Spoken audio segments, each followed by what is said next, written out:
Here we are. Good afternoon, folks, and welcome to another Saturday Sentiments. On Saturday Sentiments, for those who are not familiar, we delve deeply into a particular topic that is related to my vision for Jazz in the Spirit. Meanings of particular songs, memorable stories, and how we can make a difference in the world. So I thank you for joining me today. And as usual, listening to my Gospel Jazz Radio on the Jazz Radio Network. Hello, Dr. Will. Good to see you, sir. Last week, we talked about money. That was the topic of the day. And today, this is going to be money part 2. So before I get into all that, of course, I want to reiterate always happy Women's History Month. Ladies, thank you so much. We couldn't do it without you. Just couldn't even imagine a world without women. So may we always treat you the way that you should deserve to be treated, and just do the right thing by you. Amen. So I also invite you all to like, to follow, to subscribe, Jazz in the Spirit, and click the notification bell so you can get alerts of whenever we go live or post content. I also continue to solicit your support. Y'all know, hope you know, that we now have some lovely Jazz in the Spirit t-shirts. Instagram folks, y'all see those? And then for our Facebook and YouTube people, I'll just put it up here. Put it up here so you can see it. Yep. So those are the t-shirts. And we have also some handcrafted Jazz in the Spirit mugs. The lettering is backwards, but you can still see it. So I hope that y'all will continue to support.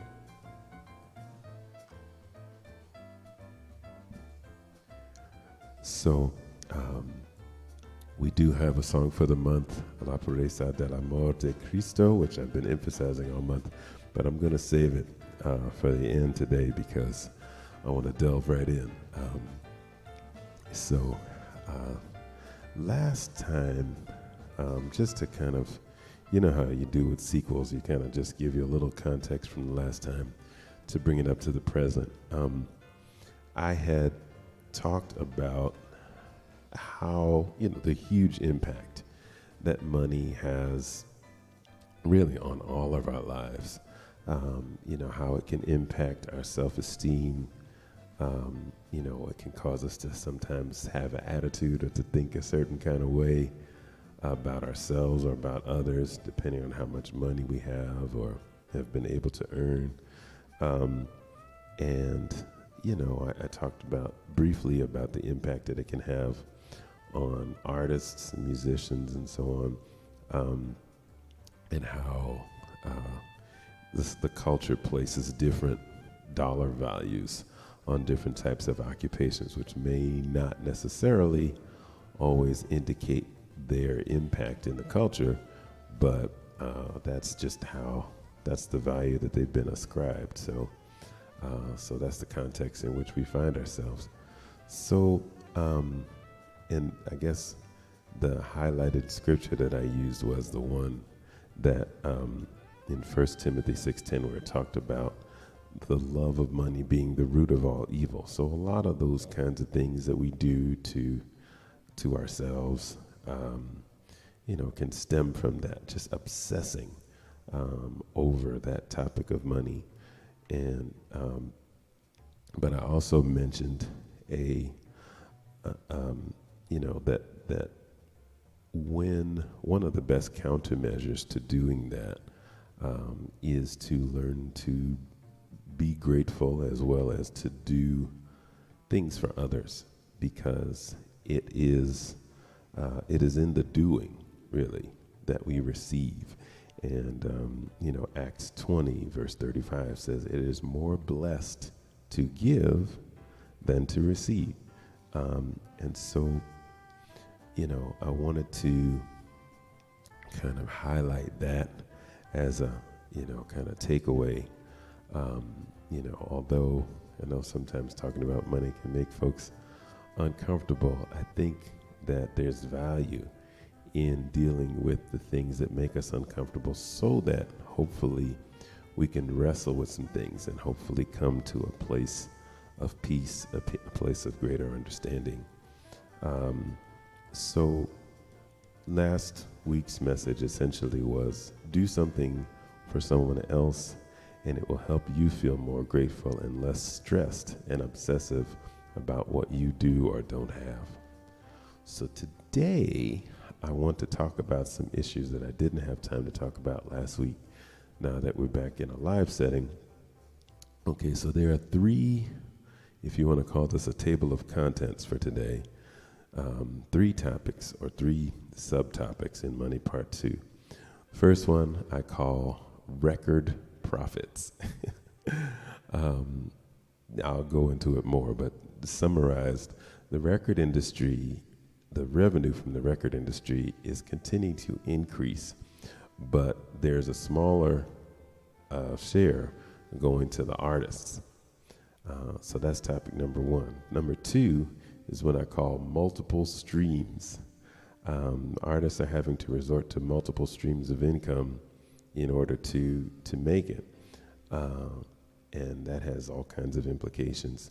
And then the third is the symbolism of sowing and reaping, which is very much a kind of King James times or, an agricultural or agrarian cultural idea, planting and harvesting. But it still has implications for us today, even if we're not in an agrarian sort of situation. So those are the three. So let me get to my first one. So this is what I call record profits. So very much like what happened to the managed care healthcare system some years ago, basically in a nutshell, health insurance corporations were pulling in huge profits from, I guess, basically becoming the middle person between, the consumer and their healthcare provider. But what was starting to happen is they were pulling in huge profits and still are, but we're making the costs of healthcare for everyone, in many cases, unmanageable. And so, there have been, there's been, of course, lots of controversy about that and, how it should be, how it shouldn't be, and so on. But the point is that, it had become a challenge for people to have something that is vitally important. So essentially, the same thing has now happened in the music business. There's an article that I was reading is called by this organization called Music Business Worldwide, and they published an article that said, according to IFPI, which they don't really use the full name anymore, but just for if you wanted to know, it's the International Federation of the Phonographic Industry. No, I said phonographic, meaning records, like the old vinyl albums. So International Federation of the Phonographic Industry, or IFPI, as they're most commonly known. They are the organization that represents the recorded music industry worldwide. So they published their global report on March 23rd of this year, and the global recorded music market grew by 7.4% in 2020, in the middle of the pandemic, which marked the 6th year of consecutive growth. So that's significant, especially in the middle of a pandemic. Now, here's the thing. Global recorded music revenues reached $21.6 billion in 2020. And of course, you can probably figure this out. The lion's share of that was driven by streaming, especially paid subscription streaming revenues, which increased by a whopping 18.5%. So here's the thing. There were 443 million users using paid subscription services at the end of 2020. Oh, sure.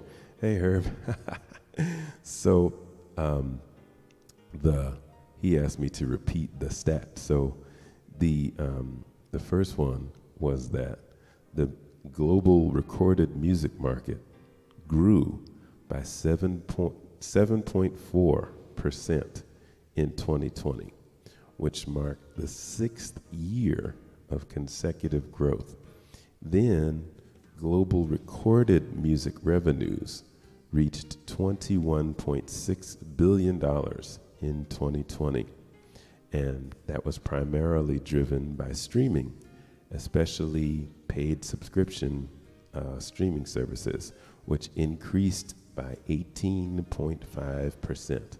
So things like Spotify, Tidal, Apple Music, all of those types of music that you can subscribe to, and you just get access to millions of songs. That's the wave now. So there were in the world 443 million users using paid subscription services at the end of 2020. Now, mind you, you think about the U.S., there are only 330 million people in the whole country. So this is worldwide. So and total streaming grew by 19%. And this last one is a mind, it really gets you. 62.1% of total global recorded music revenue was from streaming. Not surprising, right? You can literally say that's where most people get their music nowadays. So not surprisingly, other formats have declined, like CDs, the typical digital downloads. Cassettes are pretty much almost non-existent now. Vinyl's got a little bit of a rise, but it's nowhere near what the streaming services are. But here's the thing. Okay, so the labels on average get about 50 to 75% of that revenue between recouping their investment and the terms of the contracts that they make with their artists. Then the management of those artists gets another 15 to 20% of that. So you can imagine what's left for those artists. So this won't all be stats, but I just wanted to give you some context. Now, here's another thing that's interesting to note. In 2020, the top 10, I'm not talking about in the US, I'm talking about in the entire world, the top 10 global sales. There was one artist that appeared 3 times in the top 10. It's a group called BTS, and it's a style of music called K-pop, which is a popular, very, very, very popular music that emanates from Korea. And they occupied the first, the second, and the 8th spot in the top 10. Okay, so number 3 was Kenshi Yonezu. I believe it's from Japan, but I'm not sure. Number 4, you've probably heard, is Taylor Swift. Number 5 is Blackpink. which I don't know if they won a Grammy, but I think they may have been nominated. Number 6 is AC/DC, which has been around for a long time. Number 7, this is global recorded music revenue. Number 7 is Justin Bieber, not surprisingly. Again, number 8, like I said before, is BTS once again. Number 9 was Akashi, and I'm guessing that might be Japanese, but I'm not positive.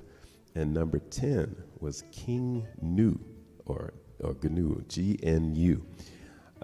So those were the top 10 global revenue sales in 2020, this year that just passed. So what we have to remember is that the world is much bigger than just the U.S. We sometimes get a little too full of ourselves, thinking that, this is the center of the world. It's not. There's an entire world out there, and we would do well to respect that. So now here's the thing. I told you there were about $21.6 billion in revenue from the recorded industry. But now the live music industry in 2019, because of course there wasn't much of one in 2020, in 2019, the live music industry brought in $29 billion. So that provided about 60 to 80% of most of the artists' income. That's from the touring, that's from the live concerts, traveling all over the place, as well as local venues, etc. So that exceeded the recorded music revenue. But of course, in the pandemic, most of that got wiped out. And so you can see that, there's a serious imbalance there. And how we can see very easily how artists were really devastated by this pandemic and the shutdown. So in terms of the recorded revenue, artists typically receive about 12%. Yes, I said 12%, just a little over a tithe. About 12% of all profits from sales or streams of their music. 90% of all streaming income, that's just all of those services, goes to about the top 1% of those artists. And then the rest of us, So 88%, that's the opposite of the 12%, of those profits from those artists' labor goes to someone else entirely. So, yeah, definitely needed a drink after that. Just playing. So this is where we are. This is where we are in 2020 and now 2021.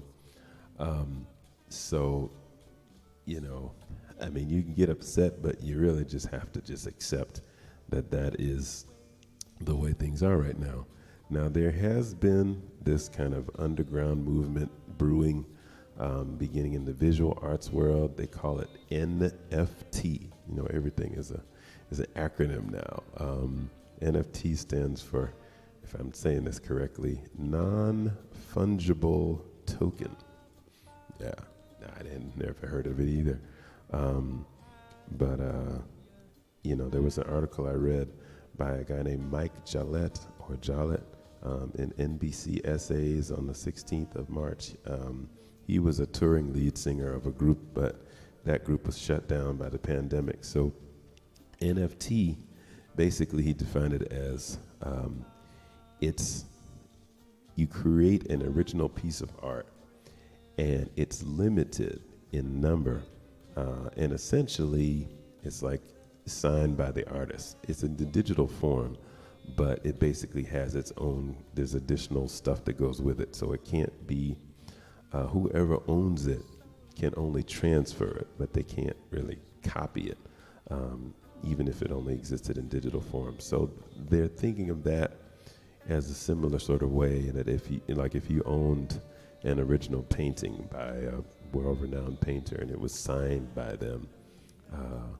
Even if someone could produce a print, it wouldn't be the same thing as the original copy. So they're thinking of that as a countermeasure, as a way to, potentially for the creators of the art to, just earn some more for the art that they create. We'll see if it catches on.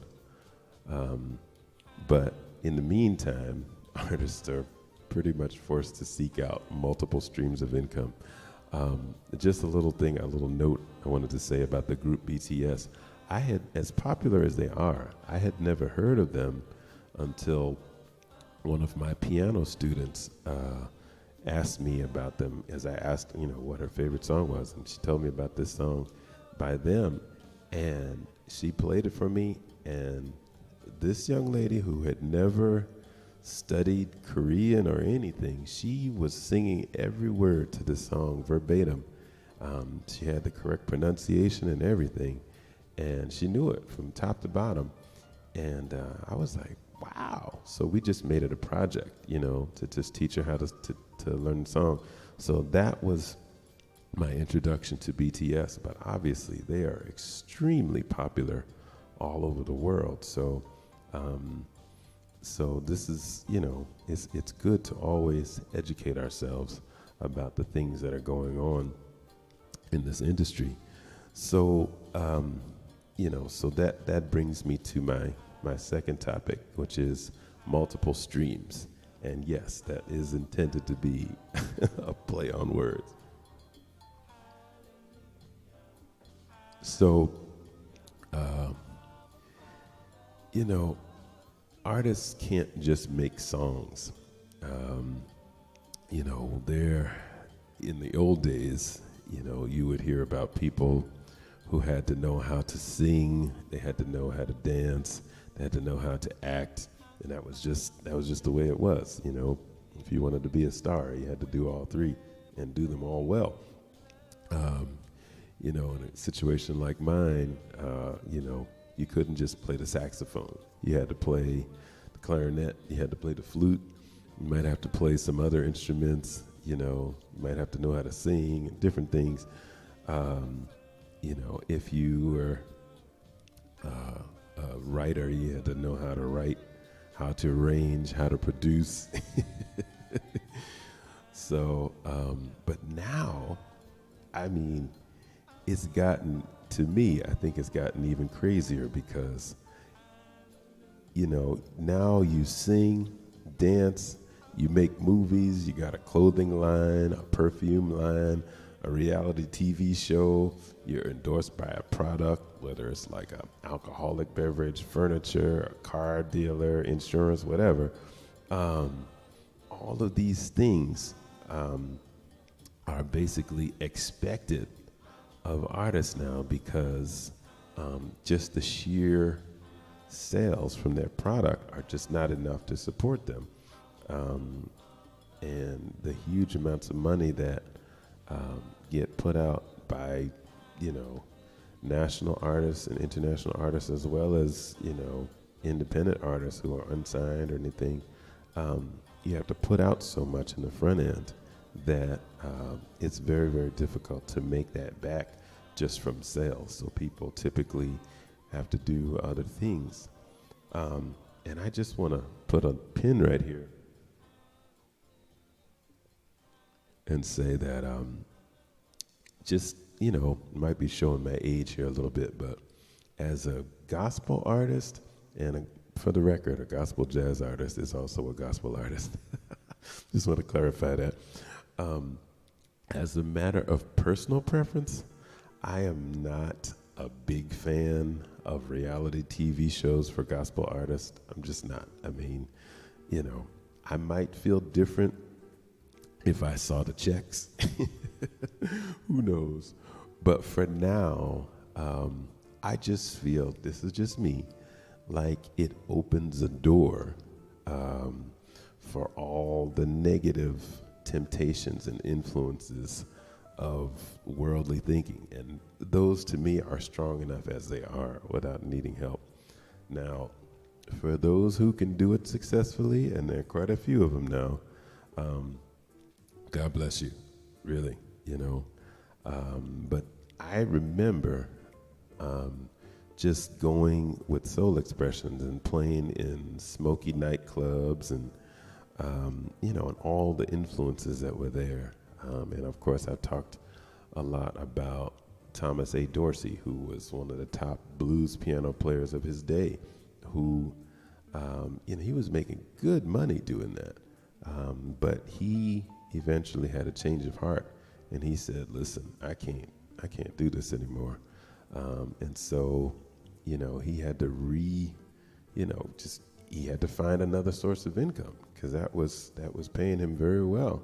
Hello there. How are you, Sister Valerie? You know, it was something that he went through. And so I know that those influences on me were not that great. And I'll just say it was a lot. And I don't miss it, honestly.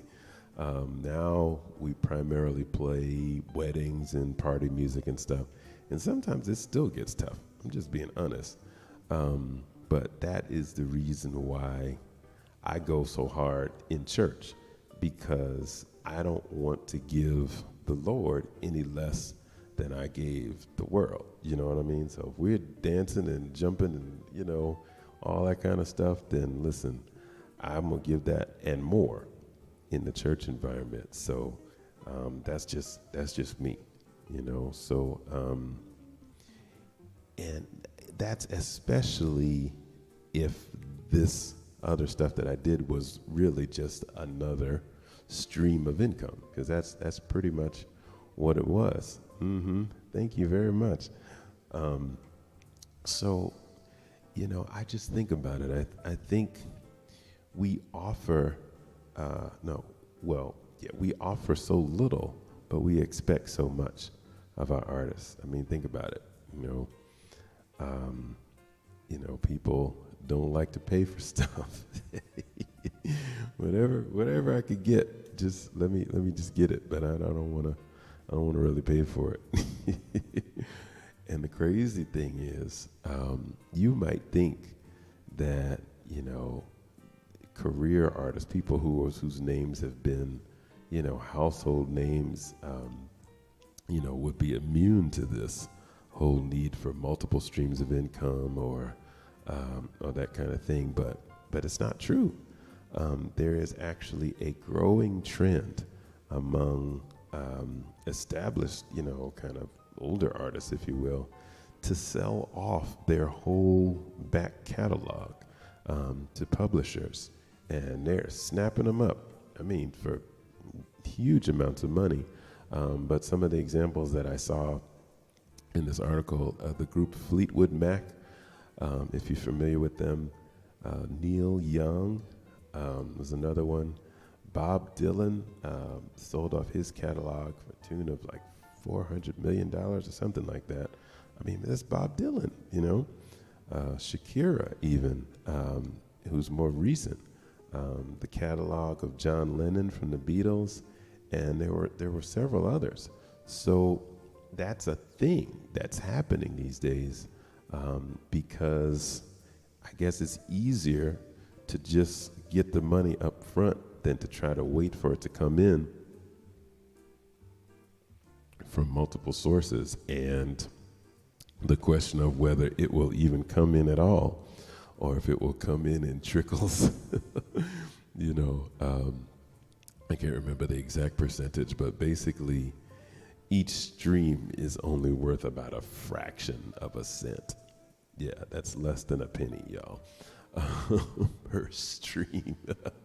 So even when, you know, I've been talking about wanting to, you know, to achieve 10,000 sales, downloads, or streams by the 18th of June, which is a year from when we released it, you know, that's not a lot in terms of the streaming world, and it's definitely not a lot of revenue, but it's just a goal that I have, and I still have it. I'm still going to go for it,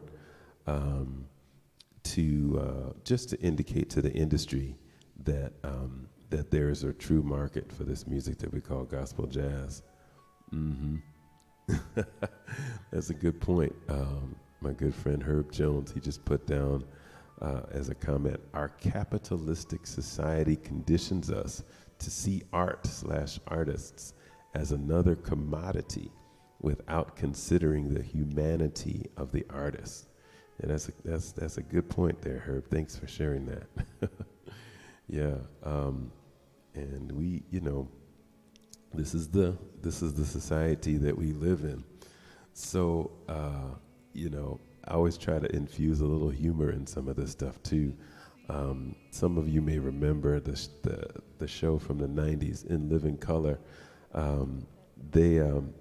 There was a comedy sketch about only having one job, and that thing was like, everybody in there had to have multiple jobs, and if you only had one job, that was like, one job, you lazy lima bean. So, it's kind of become a thing, though, that as an artist, having one job is like, oh no, you can't do that. You gotta have at least a few to keep yourself going. And check this out. We used to, and this wasn't that long ago, encourage multitasking. You remember you'd see all these workshops and conventions talking about how you can, effectively manage your time, and you can do this while you do this and do this while you do that.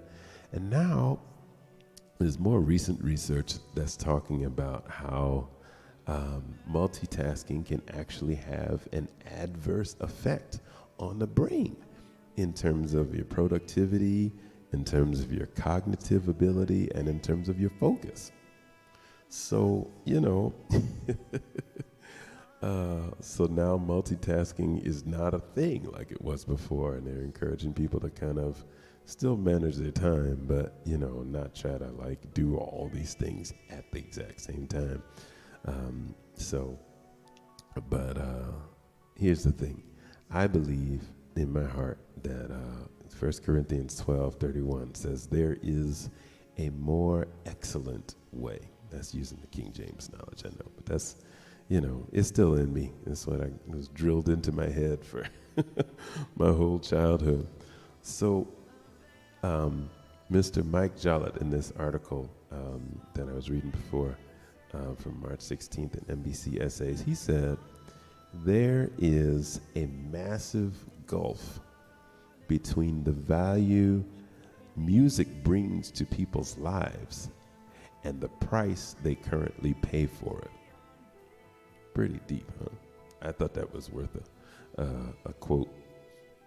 And he said it's kept artificially low by corporations that cut into their enormous profits much more than artists' incomes. Because in other words, they would claim that, we're doing these things so that people won't pirate the music, won't make illegal copies and all that kind of stuff. And that's a real problem. People still do it now. There's always the bootlegging guy on the corner that, is selling the stuff. Oh, I got the latest thing, so and so and so. And that ain't, no one is making any money off that except him and whoever supplied him. But it has nothing to do with the artist or whoever was that made the actual product. That's always going to be there probably, but so the industry claims that they're doing things like streaming to avoid that.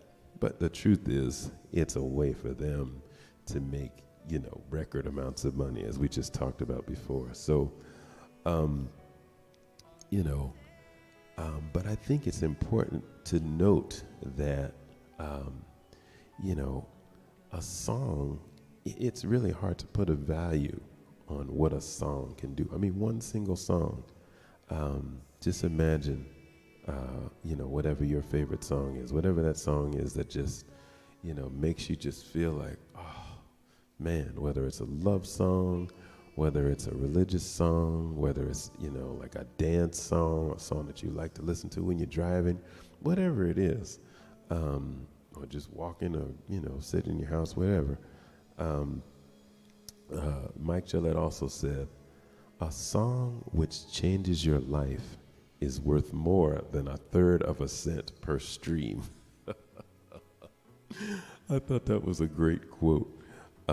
So I mentioned it as well. So, the heart of the matter for me is, and this is just a word to each and every one of you, whether those of you that are here now and those who may be watching this later, which is very simply, just don't be cheap-hearted. 2 Corinthians chapter 9, verse 6 says, "A man who sows sparingly will reap sparingly, but one who sows generously will reap generously." So what do I mean by that? Some of you may already have an idea of what I'm talking about if you're familiar with that.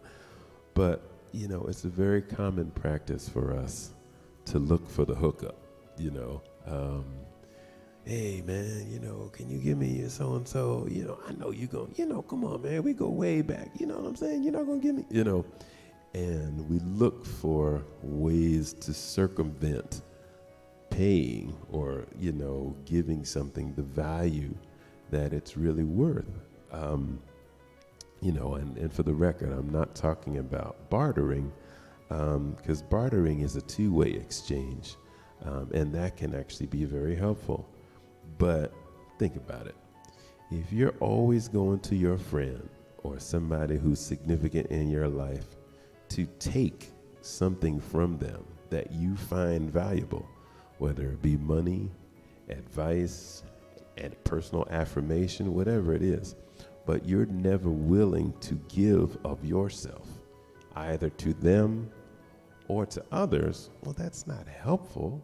That's just draining. It's like, you're literally siphoning someone else's energy for your use, but you're not doing anything in return. And so I think that we got to look at that and ask ourselves, okay, am I doing that? And if so, can I change? And I'll be honest, I'm saying this to myself too, because I'm sure that I have. And when I'm not really thinking about it, I do it. Probably many of us do, but I don't know if we think of it in the context of its impact, in its larger impact. So if everyone is doing that, then what is the impact on the culture? What is the impact on the society if that's the mindset that in which we operate?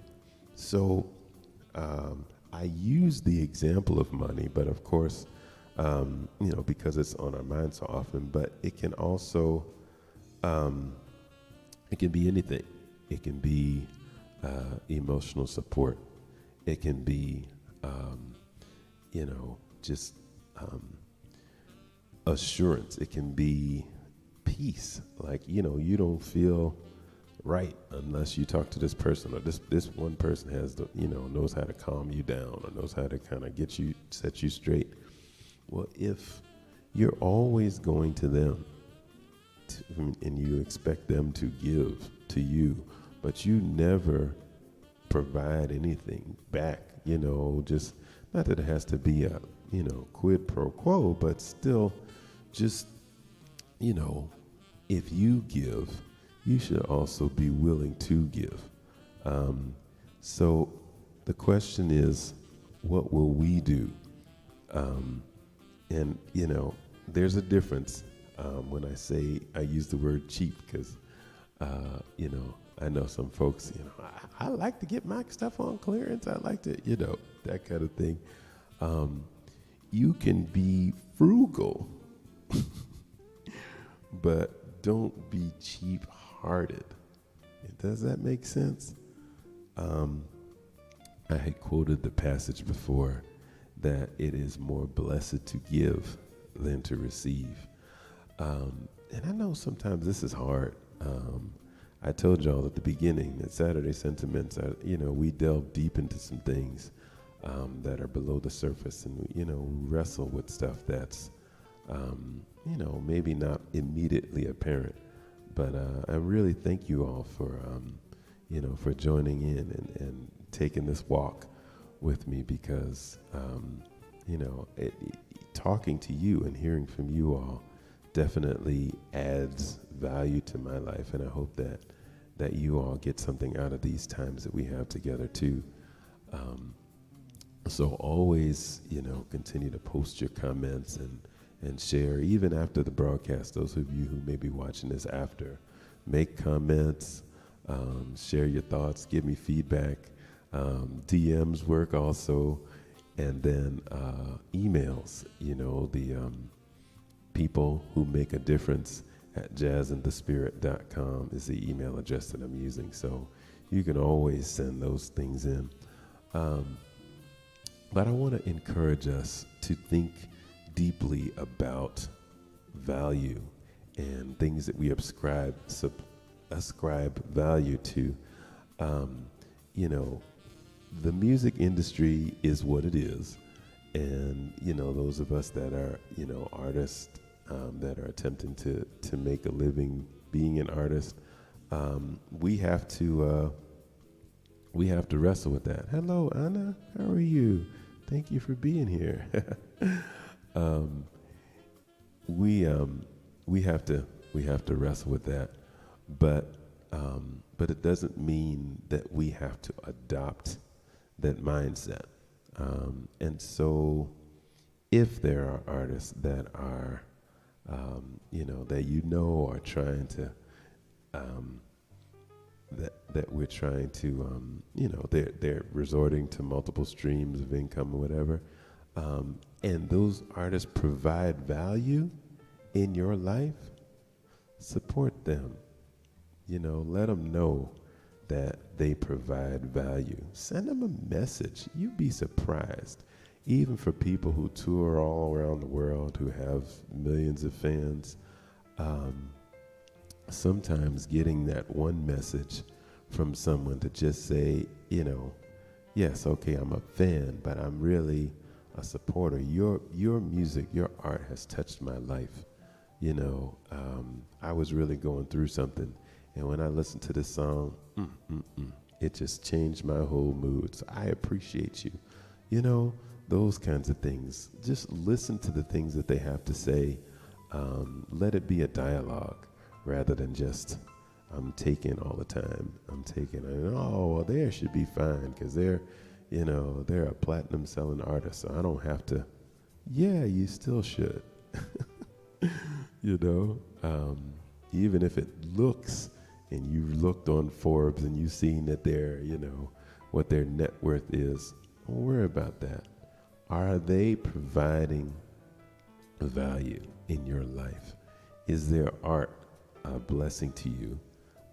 Then find a way to support them, encourage them. And it doesn't always have to be monetary. Pray for them,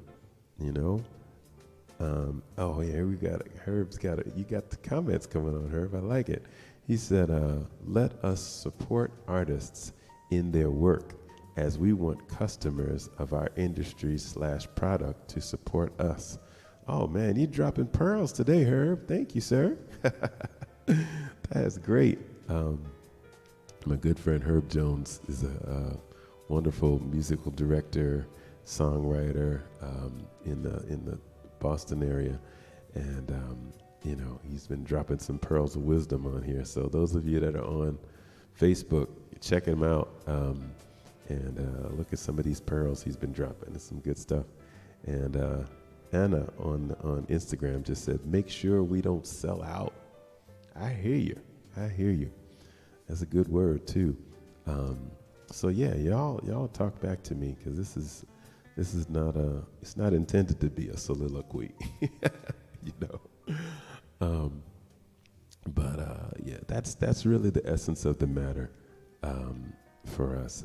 I just want to encourage us to recognize the situation that we're in, and to be supportive, to not be cheap-hearted, to continue to give as well as, when you receive, just make it a two-way street.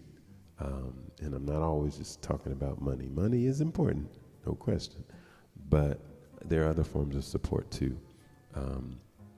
Just sending somebody a message to let them know, hey, listen, I really appreciate what you're doing. It means a lot.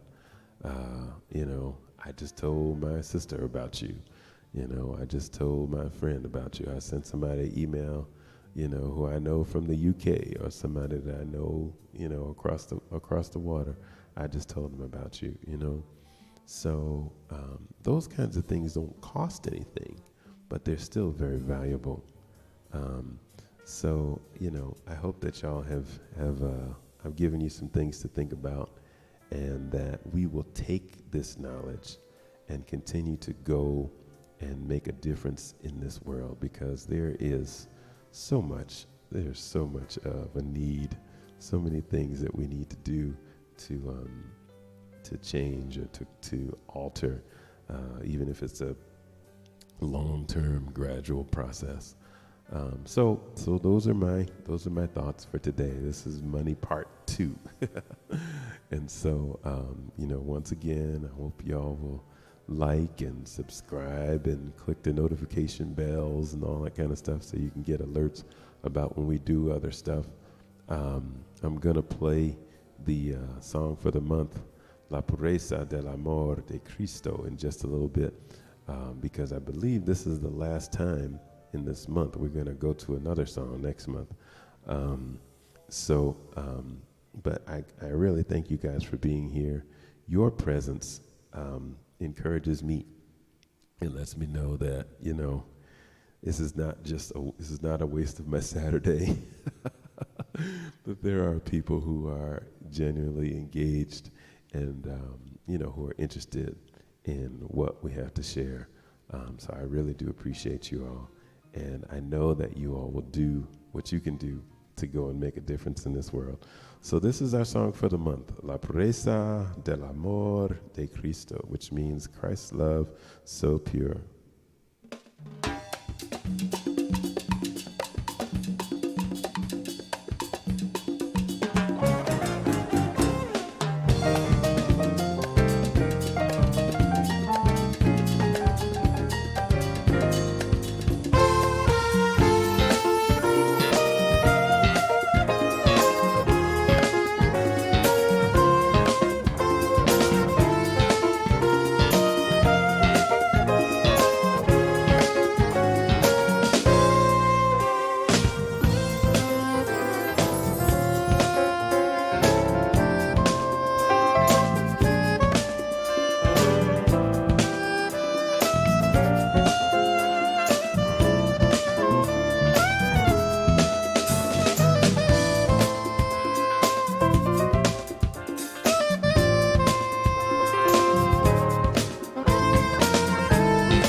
John DiMartino from New York City on the piano.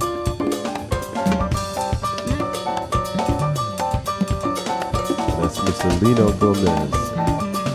Panama on the bass.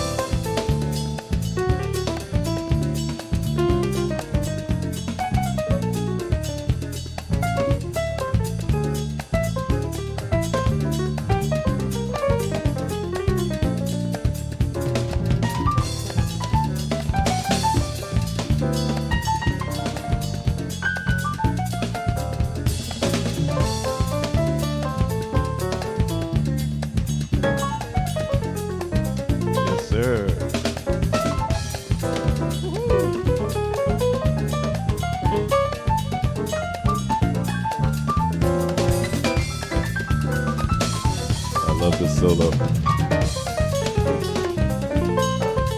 Hey. What romantic guy.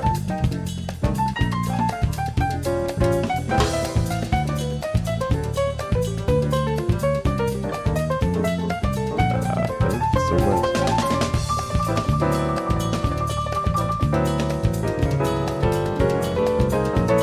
My turn.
Mr. Renato Combs, my Berkeley classmate, on the percussion.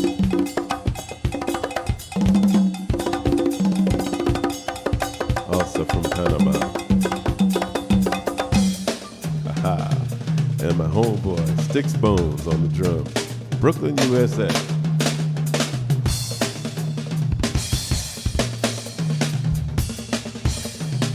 Here we go.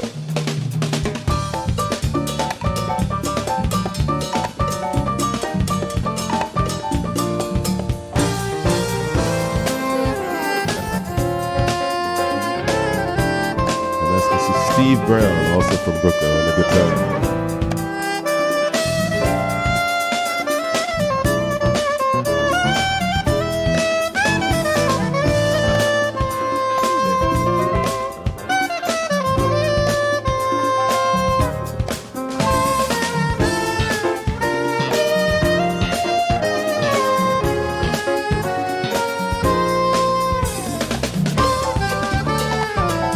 Bring it on home.